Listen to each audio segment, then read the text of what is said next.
right. The next amino acid here on our list is tyrosine. Okay, we have tyrosine. If you look at the structure, what do we say? This very carbon atom here becomes your alpha carbon, and this becomes your beta carbon, right? So your beta carbon, we have a phenol ring attached to this very carbon atom. So we can easily recall the structure as beta. You can draw the structure if you want to. So you just write the structure, and then we have this, we have this, and we have this, right? And here we have the OH attached to it. And of course, if you look at this ring, is a phenol ring, right? Yes, when OH replaces a hydrogen atom in the benzene ring, it give a structure we call give a compound we called the phenol. Okay, so you can write it like this. So this is it. Okay, all right. The next amino acid on our list here is glutamine. Okay, you shouldn't mistake glutamine with glutamic acid. They are different. Okay, so we have glutamine. We have glutamine acid. Okay, glutamine. Sorry, we have glutamine. Glutamine. We have the structure here. We have the alpha carbon, we have the beta carbon, we also have the gamma carbon, right?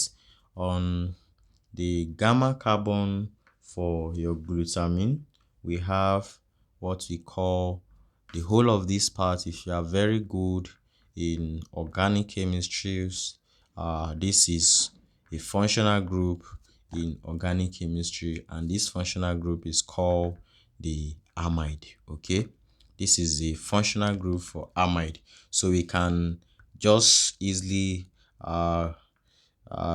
write out the structures, the structure of glutamine, by saying it is gamma amide. Okay, gamma amide. So this is just a short trick in remembering the structures of amino acids. All right, next on our list here is what we call the asparagine. We have asparagine. Asparagine, we have the alpha carbon here. We have the alpha carbon. We have the beta carbon here as well. This is the alpha carbon. Okay, this is the alpha carbon, and this is the beta carbon as well. I hope you are following. Let me write the alpha here. Alpha carbon, this is it. This is the alpha carbon. This is the beta carbon, right? So on the beta carbon, we have an attachment in that is for asparagine. We have an attachment, okay, and of course this attachment too was also the same as this. Okay, so this is amide, right? So it's just going to be beta amide. Okay, this is beta amide. So if you are able to recall this structure, you should be able to remember these structures as well. Alpha amide, beta amide. Just a removal of this very side of it, it will give you another amino acid. All right, so the next one on our list is what we call the leucine. Okay, we have leucine as an amino acid. This is the this amino acid also have an isomer, right? We have isoleucine. I believe you have looked at the structures. Okay, the structure of isoleucine already. All right, so let's look at the structure of leucine now. Leucine, we have let's look at it together.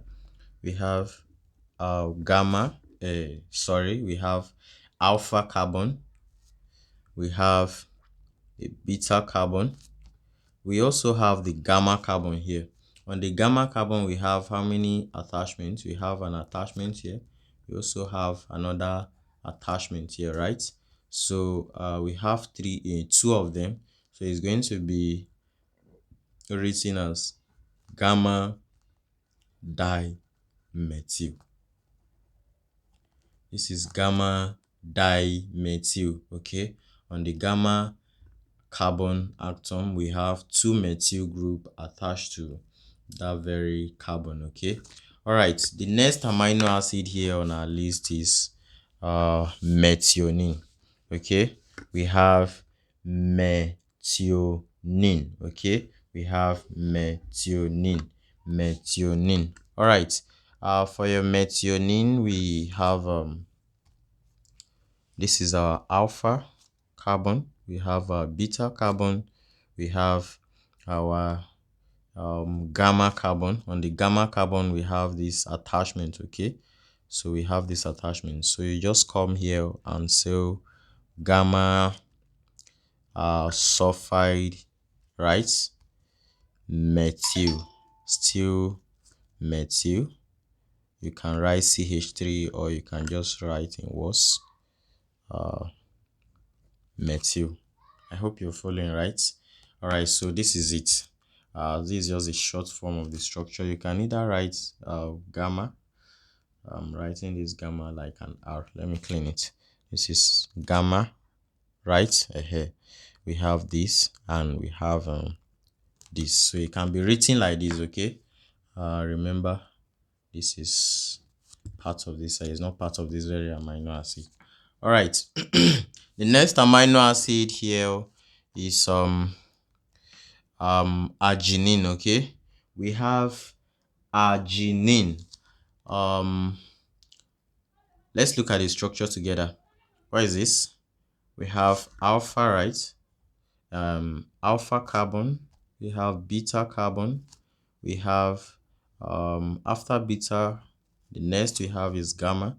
After gamma the next we have is should we say the delta carbon. This is the delta carbon.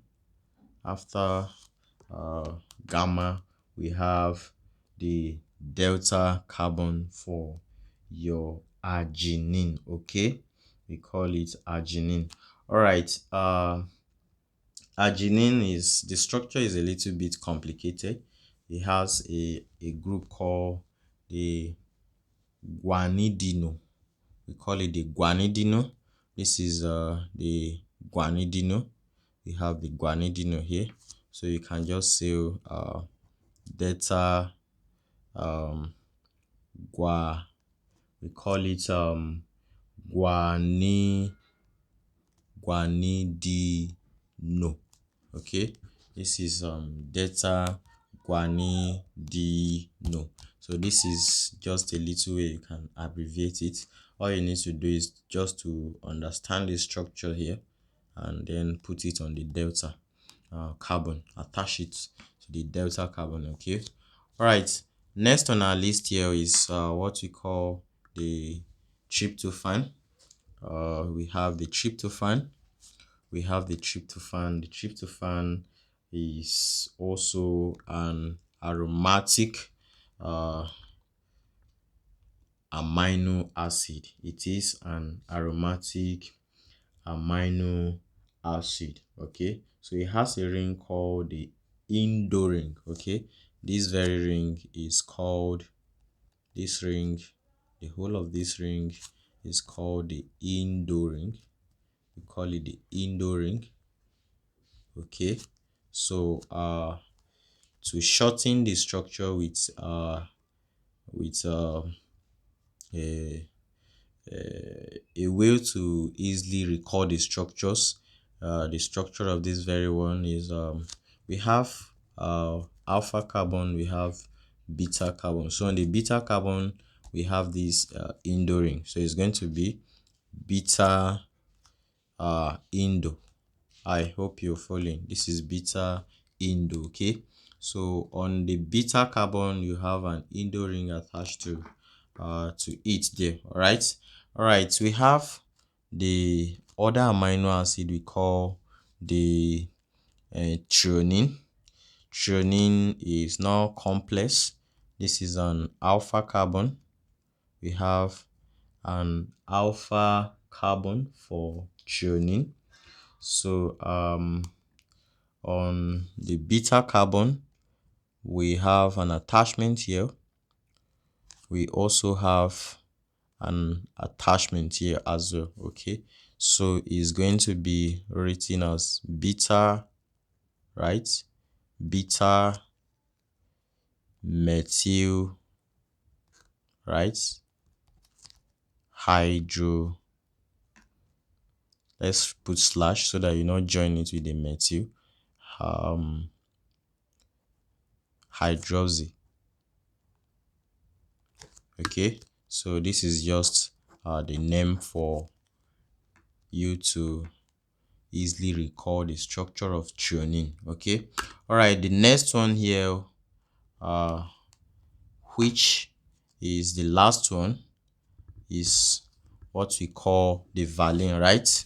All right, so I want you to tell me the name or the name we can use in remembering the structure of valine with the use of the trick I've shown you so far. So I want you to tell me, you write the name and drop it on the comment section.